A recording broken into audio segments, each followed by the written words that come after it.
여러분 잠깐! 영상 시청하시기 전에 구독과 좋아요 부탁드립니다. 알림 설정까지 잊지 마세요. 그럼 재밌게 시청하세요.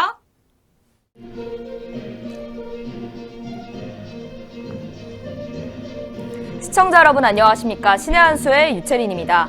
현 정권 들어 가장 많이 들리는 말이 있죠. 바로 검찰개혁입니다. 개혁사기의 행태가 민주주의를 파괴한다는 비판은 계속되고 있는데요. 특히 윤석열 검찰총장을 찍어내리기 위한 문재인 정권의 모습은 이건 검찰개혁이 아닌 검찰개학으로도 불리고 있습니다. 오늘은 이와 같은 검찰개혁으로 둔갑한 이 권력범죄에 대한 수사를 차단하기 위한 행태에 대해 이야기 나눠보겠습니다. 조선일보 전 기자 바로 김대현 대표님 모셨습니다. 안녕하십니까? 네, 안녕하십니까. 대현TV 김대현입니다. 네. 요새 자주 뵈서 되게 반갑네요. 예. 네. 저는 뭐 여기가 제 직장인가 이런 착각이 들 정도로 너무 공간이 익숙하고 좋습니다. 네, 저도 그런 느낌을 받고 있습니다. 네네. 오늘은 되게 질문이 많을 것 같아요. 검찰 그렇습니까? 개혁 이야기를 하게 되니까 네. 아무래도 이 검찰 개혁은 언제부턴가 약간 문재인 정권과 이 민주당을 위한 보도로 이렇게 이어지고 네네. 있는데 그런데 좀 뭔가 수상합니다. 그렇죠. 이게 예. 그 본질을 뭐라고 생각하십니까? 네, 본질은 이제 그들의 표현이 이제 검찰 개혁인 거고 우리들의 표현대로 하면 검찰 개학, 검찰 장악 뭐 이렇게 볼 수 그렇게 있겠죠. 불리고 있죠. 우선은 문재인 정권이 말하는 검찰 개혁은 실패했다고 저는 봅니다. 그리고 애초부터 이거는 개혁을 위한 것이 아니었기 때문에 실패라는 말도 어울리지 않는다고 봅니다. 자, 저들의 목적은 검찰이 자신들의 권력을 제어하려고 들거나 아니면 자신들의 부조리를 캐고 들어오는 것, 자, 정권을 향해서 함부로 덤비지 못하게 하는 것, 그것이 그들 표현의 검찰 개혁이고 우리들 방식에서 바라보는 검찰 장악이라고 좀 봅니다. 네, 권력에서의 검찰을 독립하는 것, 그것이 검찰 개혁의 핵심이죠. 그렇죠. 그리고 문재인 정권을 보고 있노라면 추미애 법무부 장관을 시켜서 보다 적극적으로 검찰 수사에 개입하고 있지 않습니까? 네. 자, 국민적 의혹으로 확대된 라임 옵티머스 게이트 사건 같은 경우 추미애 장관이 검찰총장을 수사에서 제외시켜 버렸습니다. 자, 이것이야말로 이 검찰을 장악하겠다고 하는 정치의 개입이죠. 그렇죠. 자, 정치가 검찰을 가로막고 있는 겁니다. 오히려 현 정권은 검찰 개혁에 역행하는 정권이다. 저는 이렇게 생각합니다. 네. 네.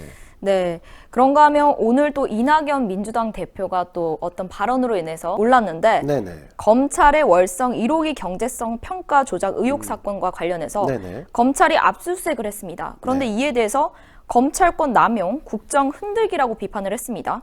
근데 아니 문제가 없으면 그만일 사안을 두고 왜 수사 시작부터 이렇게까지 하는지 사실상 이거 중단하라는 얘기 아닙니까? 그렇죠. 자, 우선은 이낙연 당대표가 한 발언부터 좀 보겠습니다. 네. 만약 이낙연 당대표가 말한 것처럼 지금 월성 1호기 경제성 평가 조작 의혹 사건이 검찰권 남용이라면 네. 그러면 이낙연의 발언 그것은 정치권 남용이고 권력 남용이라고 좀 봅니다. 네. 그리고 이낙연 당대표가 국정 흔들기라고 말하지 않았습니까? 자, 문제가 많은 국정 당연히 수사를 하고 책임을 물어야죠. 자, 그런 관점에서 본다 그러면 이 대표는 견제와 균형 그리고 법치의 대한민국 흔들기를 하고 있다고 봅니다. 네. 우리의 시각에서 볼 때 이게 우리의 시각이 아니죠. 이건 보편적 시각이죠. 그렇죠. 자, 검찰권을 남용하고 있다? 저는 이낙연이 오히려 정치권을 남용하고 있다. 권력을 남용하고 있다 보고 국정을 흔든다? 저는 오히려 이낙연 대표가 대한민국을 흔든다라고 보고 있습니다. 네. 그동안 검찰권 남용에 대한 문제 제기는 사실 꾸준히 있어 왔습니다. 네. 사실입니다. 그런데 검찰권 남용이라는 것, 그것을 누가 판단하냐, 어떤 잣대로 바라보느냐가 중요한 것이죠. 문재인 정부와 민주당은 자신을 향하는 검찰의 칼날을 이를테면 의혹이 제기된 사건, 정당한 수사, 자, 이거를 검찰권 남용이라고 지금 주장하고 있습니다. 네. 억지죠, 억지. 하지만 국민의 입장에서 보면 이렇습니다. 국민은 권력을 쥐고 있는 자들이 불법, 비리, 부정을 언제든 상시에 저지를 수 있다는 관점에서 바라봅니다. 네. 그래서 견제가 필요하다고 보는 거고 살아있는 권력을 상대로 한 수사, 이게 필요하다고 보는 겁니다. 자, 이런 수사는 늘 검찰의 승리로 막을 내렸습니다. 왜? 국민이 견제를 하는 검찰의 편에 서서 사안을 바라보기 때문입니다. 그렇죠. 검찰이 검찰권을 남용하거나 국정을 흔들기 위해서 이런 일을 하는 게 아니라 국민의 요구, 국민의 명령이죠. 입법부가 권력을 쥐고 있는 사람들이 권한을 남용할 수 있는 소지가 다분하기 때문에 검찰 너희들이 철저하게 수사해서 제어하라 라는 국민의 명령이죠. 사법부가 해야 될 당연한 일, 권력에 대한 견제, 이거를 그동안에 검찰이 해오는 구조였습니다. 대한민국이. 네. 네. 만약에 문재인 정권과 민주당이 이런 검찰마저 장악을 한다면 그것이 독재입니다. 그럼요. 자, 왜? 견제 장치가 없어진 권력, 고삐 풀린 망아지, 폭주하는 기관차. 자, 이것과 다를 게 없는 겁니다. 결과적으로 그 피해는 누가 입느냐? 국민이 고스란히 지게 돼 있습니다. 네. 어떤 폭주 기관차든 국민을 위해서 일하는 정부가 될 수가 없습니다. 권력을 지키고 향유하는 것에 몰두할 수밖에 없기 때문인데요. 검찰권을 남용한다는 점은 뭐 일정 부분 개혁의 여지가 있다고 칩시다. 자, 검찰이 벌이는 수사를 그러나 비판하고 막아설 게 아니라 검찰 수사 결과를 평가하는 것이 더 바람직하다. 네. 그러니까 의혹만 앞세우거나 아니면 불공정한 수사 접근을 해서 도출해낸 결과, 그 결과를 공개하고 평가받을 수 있게 한다면 그것이 지금처럼 수사 자체를 막는 것보다 진정한 검찰 개혁으로 이어질 가능성이 높다. 자, 만약에 검사가 내가 수사했는데 기소를 했더니 무죄가 났어요. 네. 그럼 그 검사는 제대로 된 수사를 하지 않은 거죠. 그렇죠. 또 A라는 의혹으로 실컷 수사를 했는데 나중에 보니까 B라는 혐의로 기소를 한다든지. 근데 이런 네. 경우가 사실은 요 종전만 해도 비일비재하게 일어났던 부분이죠. 네. 그래서 제도적인 보완이 필요하다는 얘기, 이런 얘기 있었죠. 하지만 여러분, 일본 같은 경우는 검사가 자신이 맡은 수사 그리고 기소를 했는데 무죄가 난다. 그러면 옷을 벗습니다. 우리에게 필요한 시스템이 이런 것이 아닌가 싶고요. 판사들도 마찬가지인데 법이 만능이 아니지 않습니까? 네. 상식과 사회 상규에 준하는 일들이 뭐 늘상 벌어집니다. 하지만 어떤 사안을 법원에 가지고 갔더니 유죄가 나고 어떤 사안은 무죄가 나고, 자, 이 법만으로 판단하는 법만능주의가 돼서는 안 된다. 법은 최소한이어야 한다고 봅니다. 이런 부분의 개선을 하려고 하는 것이 사법개혁이죠. 다시 말씀드리자면 민주당이 말하는 검찰개혁, 사법개혁은 방향도 틀렸고 접근 방법도 틀렸습니다. 그저 권력의 안위만을, 정권의 연장만을 지키려고 하는 검찰 장악, 사법 장악의 다른 표현이라고 저는 봅니다. 네, 맞습니다. 그럼 민주당의 행태, 이 검찰 개혁이 아닌 검찰 개약 이런 모습을 보여주고 있는데, 이런가 하면 이 민주당의 고민정 의원이 이런 발언을 했습니다. 검찰 칼날이 두렵다라고 했는데요. 이 말의 의미는 뭘까요? 네, 왜 지가 검찰 칼날 걱정을 합니까? 그러니까요. 그건 검찰이 잘 갈아서 쓰면 되는 거고, 뭔가 특별한 생각을 가지고 그걸 네. 정리해서 글을 올리는 사람인가요? 뭐 저는 뭐 잘 모르겠습니다. 네. 네, 뭐 그 정도 수준이 되는지도 사실은 확인한 바가 없습니다. 네. 어쨌든 고민정 의원이 월성 1호기 경제성 평가, 이게 이제 조작됐다는 의혹 사건 수사에 대해서 아마 이런 얘기를 한 것 같은데, 묻고 싶습니다. 고민정 의원은 월성 1호기 경제성 평가에 대해서, 그 과정에 대해서 공부를 좀 하셨나요? 아니면 원전에 대해서 전문성을 가지고 그 전문성을 기반으로 자신의 페이스북에 글을 올리고 있는지 묻지 않을 수 없습니다. 네. 이건 공격을 위한 공격이죠. 네. 자, 검찰 수사에 대한 이런 식의 어떤 저질 공격, 이런 걸 보고 있노라면 진중권 전 동양대 교수가 한 말이 저한테 뇌리에 딱 와서 꽂힙니다. 도대체 무슨 짓을 했길래 검찰의 칼날을 걱정하느냐. 뭐 예를 들면 이상한 사모펀드를 했다거나 아니면 차명 계좌를 활용해서 돈벌이를 했다거나 뭐 아니면 지난번 선거 과정에서 뭔가 숨겨져 있는 선거법 위반 사안이 있다거나, 네, 이런 의구심이 듭니다. 네. 또 중요한 이야기를 안 할 수가 없습니다. 네네. 이 김경수 경남지사의 선거 공판이 있죠. 네, 그런데 그렇습니다. 거기에 친문들이 떼거리로 몰려갔다는 소식도 들리는데요. 네, 매년 이맘때쯤 되면 여러분 이제 대한민국 국회는 내년도 국가 살림살이 예산안을 처리하고 네. 예산안을 조정하는데 사실은 굉장히 바쁜 나날을 보내게끔 돼 있습니다. 네. 굳이 이렇게 바쁜데 국가의 대사인 내년도 국정 예산을 지금 챙겨야 될 타이밍에 김경수 지사의 법정에 몰려간다? 자, 그 목적은 뻔하죠. 그 판결을 내리는 법정에 심리적 압박을 주겠다는 의도가 아니겠습니까? 그렇죠. 그리고 민주당의 핵심인 문바나 대깨문을 의식해서 야, 우리 이렇게 열심히 하고 있어. 야, 문재인 대통령의 신복 이런 사람들을 지키기 위해서 우리가 이런 역할을 하고 있어라는 것을 보여주기 위한 건데, 네. 아주 불필요하거나 아니면 심지어는 이 사람들이 정치인으로서 제 역할을 다 하고 있는가 하는 의구심을 품을 수밖에 없죠. 원래 자신들이 해야 될 일은 하지 않고 네. 왜 지금 남의 법정에 찾아가서 자신들이 지금 그게 무엇을 위한 일입니까? 나라를 위한 일입니까? 아니면 자신의 정당을 위한 일입니까? 온전히 문재인 혹은 문재인의 신복을 위해서 하는 일, 그거는 정치인이 해야 될 본분이 아니라고 봅니다. 지난 대선에서 드루킹 일당과 공모를 해서 댓글 조작을 벌인 혐의만으로도 김경수 지사는 비난과 책임을 피하기 어렵습니다. 네. 1심에서 그래서 징역형을 받았고, 이런 사람을 엄호하기 위해서 법정에 간다. 부질없는 짓이죠. 그렇죠. 혹시라도 우리 편이니까 의리로 간다. 뭐 의리로 보자면 조폭을 뺨치는 수준이고 네. 개혁적 차원이라고 자꾸 주장을 하는데, 자, 이건 개혁적 차원이 아니고 구태이고 사법부 압박하기, 사법부 장악하기, 뭐 이런 게 아닐까 싶습니다. 네. 네. 네, 맞습니다. 그런데 그런 거 하면은 네. 저는 오늘 정말 이 보도를 보면서 조금 충격을 받았어요. 뭐 민주당 안에서 어처구니 네. 없는 일들이 뭐 여전히 뭐 아주 연일 벌어지고 있죠. 네, 그렇죠. 이 민주당 하면은 막말 논란 계속적으로 나오고 있었고, 네. 특히 이번엔 또 갑질의 막말 논란 이렇게 연이어 터지고 있습니다. 네, 그렇습니다. 바로 박범계 의원입니다. 현 네. 대법원 출신인 조재현 법원행정처장에게 네. 의원님 살려주세요라고 해봐라 라는 이런 발언을 했는데, 이거를 재차 국회에서 공개적으로 말을 했어요. 이거 네, 어떻게 그렇습니다. 생각하십니까?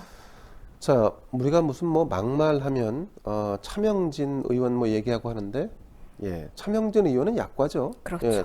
여기에 비하면 차명진 전 의원은 아주 뭐 약소한 그냥 사소한 논란에 지나지 않습니다. 자, 법원 행정처장이면 대한민국의 대법관입니다. 네. 조재현 대법관이라는 사람을 불러놓고 당신 조직에 지금 예산 필요하죠? 예산 필요하면 의원님 살려주십시오. 간절하게 말해보세요. 도와주세요. 살려주세요. 야, 무슨 예산을 무슨 국어라고 받는 겁니까? 네. 국가 운영에 있어서 입법부든 사법부든 행정부든 필요한 곳에 예산을 배정하라고 그 역할을 국회의원한테 부여한 것이지, 그거 가지고 갑질하라고 지금 우리가 부여한 게 아니지 않습니까? 그럼요. 뭐 이런 막 나가는 망나니 같은 국회의원을 보고 있느라면 정말로 열이 막 치밀어 오릅니다. 이 진중권 전 동양대 교수는 또 이렇게 얘기했습니다. 네. 저도 뭐 제가 제 입으로 얘기하면 법적인 문제가 소리가 네. 생기니까 진중권 교수의 얘기를 좀 인용하겠습니다. 네. 약 먹었나? 어, 뭐 우리가 시쳇말로 그런 거죠. 너 약 처먹었냐? 네. 왜 이렇게 뻘짓이야? 뭐 이런 거지 않습니까? 네. 자, 이 진중권 교수는 다들 약 먹었나?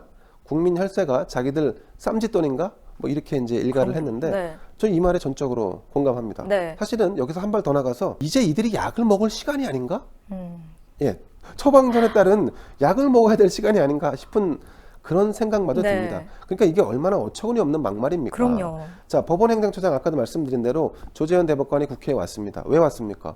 예산을 확보해야 됩니다. 법원행정처장은 사법부를 대표하는 사람입니다. 네. 그 사법부를 대표해서 사법부의 필요한 예산들을 국회에 와서 설명하는 자리입니다.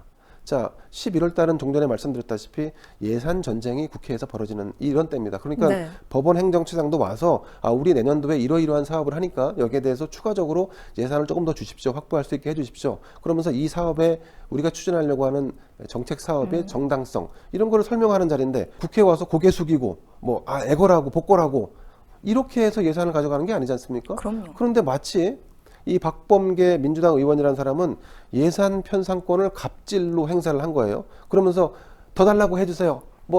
제발 그걸 해주세요. 조금 더 주세요. 네. 이렇게 말을 하라고 이렇게 주문을 한 건데, 이 약간 약을 먹을 시간이 아닌가, 아니면 약을 먹은 게 아닌가 싶다는 진중권의 그 일갈이 틀린 말이 아니다 이렇게 봅니다. 자, 박범계 의원에게 제가 이런 말도 하고 싶습니다. 네. 나라 돈이 네 거냐? 아, 그렇죠. 네. 세금이 네 거냐? 뭐 이런 욕을 제가 하는 게 아니라 일반 대중들이 지금 하고 있습니다. 그럼요. 네. 이 박범계의 행동 그 기저에는 정권의 오만함과 함께 사법부를 길들이겠다라고 하는 그 욕구가 잠재되어 있다고 봅니다. 민주당 일개 국회의원도 대법관 알기를 이렇게 이처럼 우습게 아는 걸 보니까 네. 현재 문재인 정권의 사법 장악은 어느 정도 마무리 단계로 접어든 것이 아닌가 하는 생각마저 듭니다. 네. 사법부의 입법부 견제가 제대로 작동하고 있다면 이런 막말을 할 수가 없습니다. 좀 전에도 말씀드린 대로 사법부가 이 지경이니까 검찰이라도 정권을 견제하는 수사, 정말 살아있는 권력에 대한 수사를 해야 되는데 이것마저 못하겠다고 하는 것이 현재 정권 민주당의 사법 장악이라고 하는 그 일입니다. 맞습니다. 사법 개혁이 아니라 사법 장악이죠. 네. 네. 그렇죠. 그런 당연한 모습들이 보이고 있습니다. 네. 네, 이제는 뭐 또 얘기를 해보자면 네. 공수처장 인선이 난항을 겪고 있다고 합니다. 그런데 이 민주당이 이걸 굉장히 신주단지 무시듯 하고 있어요. 네, 이 그렇습니다. 공수처법, 공수처장 이거 계속적으로 빨리 이렇게 하려고 하는데 네.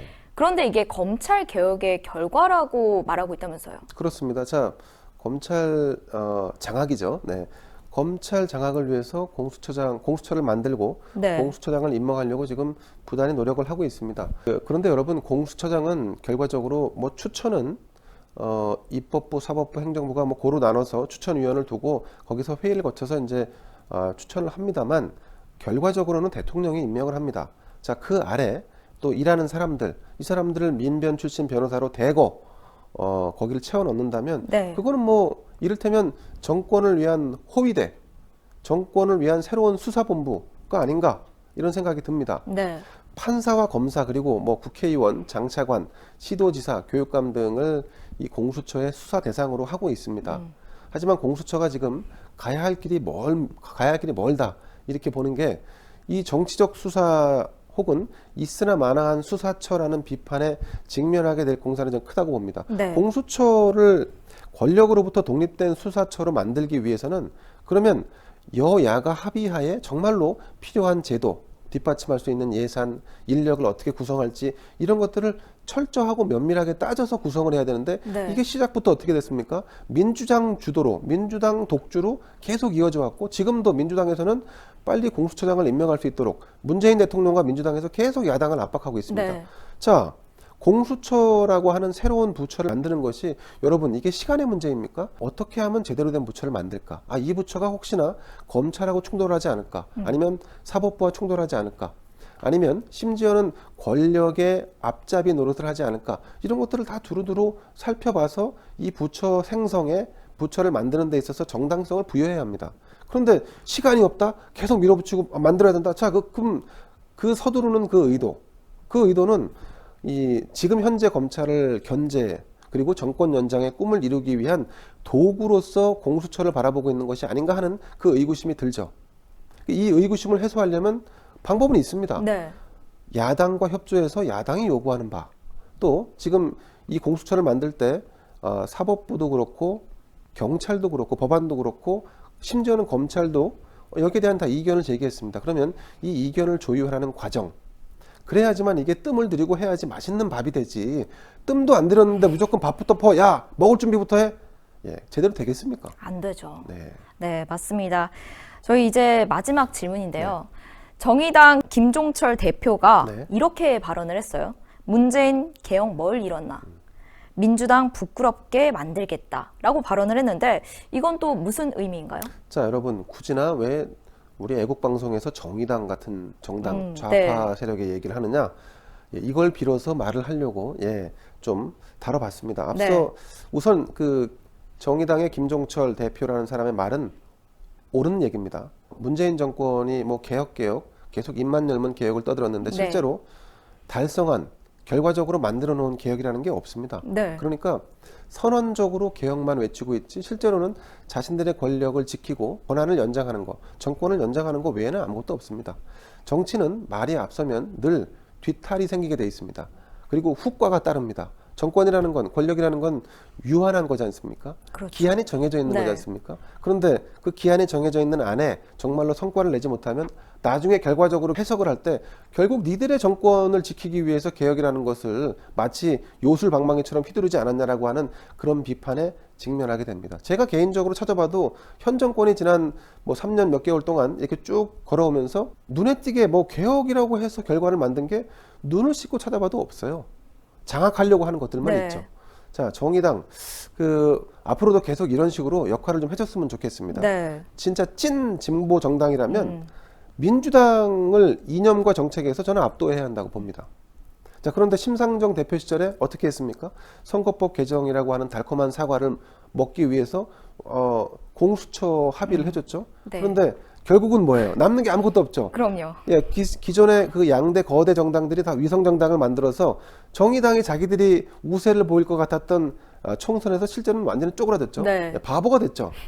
자, 그 결과 이 정의당의 오늘날의 모습입니다. 네. 정체성은 크게 훼손이 됐고 오히려 영향력은 위축이 됐습니다. 이 선거 때 민주당 옆구리에 들러리로 서서 이 팽당하는 일, 이게 지금 지난번 뭐 전례를 보면 한두 차례가 아닙니다. 자, 그래서 제가 정의당에게 요구합니다. 서울시장 선거 때부터 무슨 좌파 단일화 뭐 이런 거 하지 마시고 당당히 후보를 내서 스스로 설 자리를 찾으라. 그리고 솔직히 말하면 네. 민주당이 무슨 좌파 정당입니까? 거기에 이념이 있습니까? 오히려 민주당은 좌도 우도 아닌 어정쩡한 정당이라는 이런 평가를 받고 있습니다. 대충 타협하는 정치를 앞으로 정의당이 또 한다면 정의당은 이제 진보 정당이 아닙니다. 네, 스스로 기성 정당과 타협하지 않는 새로운 길, 진짜 좌파 정당, 진짜 진보 정당으로 가기를 애국 시민의 한 사람으로서 진지하게 요구드리고 바라봅니다. 네, 저도 바라보겠습니다. 네. 검찰 개혁이라고 불리고 있지만 어떻게 보면 그냥 검찰을 장악하기 위한 모습, 이런 모습들을 계속 보여주고 있는데 심지어는 정의당에서조차도 네. 당신들이 네, 개혁을 하는 게 그렇게까지. 뭐가 있냐 이렇게 지금 얘기하고 있지 않습니까? 그럼요. 검찰 개혁, 무늬만 개혁이지 실상은 장악이란 얘기죠. 네, 이런 무늬만 모습들 이렇게 하나하나 다 다뤄보면서 저도 모르던 부분들이 조금 자세하게 내용이 들어온 것 같아요. 아, 그러셨군요. 네, 네, 시청자분들도 다행입니다. 굉장히 주의 깊게 들을 수 있을 것 같은데 그래도 아무래도 검찰 개혁 이야기는 이렇게 짧은 시간 안에 다 들을 수 있는 이야기는 아니잖아요. 그래서 그럴 그렇죠. 때 들어오실 수 있는 방송이 바로 대현 TV입니다. 맞습니다. 네. 여러분들 대현TV로 들어가셔서 채널 들어가시면 좀 더 많은 이야기를 보실 수 있습니다. 구독, 좋아요 꾹 눌러주시고 알림 설정까지 부탁드리겠습니다. 네, 오늘 말씀 고맙습니다. 네, 감사합니다. 네, 국민이 원하는 이 진짜 검찰 개혁은 뭘까요? 살아있는 권력의 비리를 눈치 보지 않고 이렇게 공정하게 수사하는 검찰이 바로 맞겠죠. 너무나도 당연하고 옳은 말이지만 검찰의 정치적 중립이 훼손되고 있고 국민적 신뢰는 잃어만 가고 있습니다. 결국 여러분이 더욱더 큰 목소리를 내주셔야 합니다. 자유민주주의의 대한민국을 위해 이 국민의 한 사람으로서 깨어나 주시길 바랍니다. 오늘도 영상 시청하시고 아직 구독 안 하신 분들 있으시다면 빨간색 구독 버튼 구독 중으로 저희 신의 한 수 구독자가 되어주세요. 그리고 이 영상이 외부로 많이 알려질 수 있도록 회색 엄지를 파랗게 또는 까맣게 추천 버튼 부탁드립니다. 대현TV도 많이 사랑해주세요. 시청해주신 여러분 고맙습니다. 고맙습니다. 아유, 고생하셨습니다. 이게 뭐냐면요, 복세 편살입니다. 복잡한 세상 편하게 살자. 아, 요거 케이크 같죠? 이렇게 딱 하면 케이크. 이 안에 몇 포가 들어있냐? 60포가 들어가 있습니다. 60포. 아하. 이렇게 보증서가 들어가 있고요. 그리고 요게 세 박스인데 뒤에 딱 열면 또 하나가 있죠. 그래서 60포가 들어가 있습니다. 근데 이게 뭐냐? 이 한 포 한 포가요, 큰 거를 농축한 겁니다. 그래서 굉장히 걸쭉하게 들어가 있는데 젊은 분들 되게 좋아해요. 일단 케이스가 멋있지 않습니까? 그리고 안에가 간편하게 돼 있습니다. 그래서 건강 지키실 수 있을 때 지켜야 됩니다. 자, 우리 유채링이 이제 어제도 네, 먹었지만 고맙습니다. 자, 이게 복세 편살이요. 여러분들께서 늘 저희가 광고해드렸지만은 구전녹용의 엑기스 버전입니다. 여러분들께서 저희 흔히 광고로 말씀드렸던 그 구전녹용 구전녹용 이런 거 있지 않습니까? 그 한 포를 여기에 담아냈다. 얼마나 껄쭉한지 잘 안 떨어져요. 이렇게 해도. 그만큼 농축되어 있는 이 녹용 성분, 그리고 무엇보다도 이 녹용이 어느 녹용이냐? 러시아 알타이고하고 아바이스크 녹용, 중앙아시아 쪽에 위치하고 있는데요. 그곳에서 정말 혹한의 시베리아 추위를 견뎌낸, 그래서 밀도감이 매우 훌륭한 러시아산 원용, 아바이스크산 원용을 이용해서 만들어낸 것이 바로 이 구전녹용 복세 편살이라는 거. 때문에 이 녹용을 즐기시면은 여러분들의 건강에 있어서 조금이나마 도움이 될 수 있지 않을까라는 점을 거듭 강조드린 건데요. 물론 저희 신한수가 소개해드리는 이 구전녹용 관련 제품들은 모두 의약품이 아니라 시청자 여러분들의 건강을 보조해드리는 건강보조식품이지만은 아주 그래도 몸에 이로운 성분들이 많이 있으니까요. 참고하셔서 함께 해주시면 좋을 것 같습니다. 예. 자, 농축된 액을 드시는데요. 원래 가격이 28만 8천 원입니다. 근데 30%를 딱 쳐갖고 말이죠. 가격이 얼마냐? 19만 8천 원인데 010-9798-8811 9798-8811로 지금 문자 주시면은 주문을 받을 수가 있습니다.